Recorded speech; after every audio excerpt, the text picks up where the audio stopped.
नमस्कार दोस्तों, निधि लोकगीत चैनल में आप सभी का स्वागत करती हूँ। बहुत प्यारा सा देवी गीत सुना रही हूँ। अच्छा लगे तो आप सब प्यार दुलार देना। पूर्व के देशवा से आवेला धोबिनिया हो कि धोई न देत्यू ना, शीतला माई का चुनरिया धोबिन धोई न देतू ना।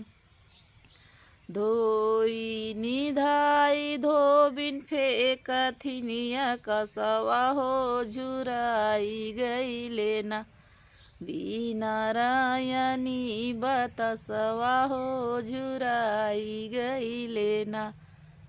पूर्व के देशवा से आवेला धोबिनिया हो कि धोई न देतू ना, चौरा माई का चुनरिया धोबिन धोई न देतू ना।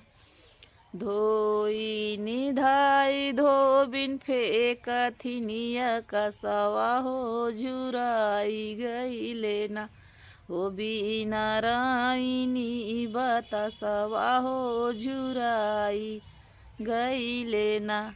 बीनारायणी बतसवा हो झुराई गईले ना।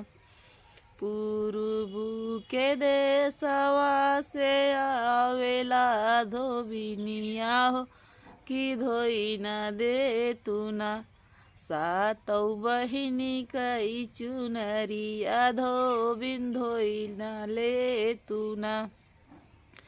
धोई निधाई धोबिन फेकथिनिया कसवा हो झुराई गईले ना, हो बीनारायणी बतसवा हो झुराई गईले ना।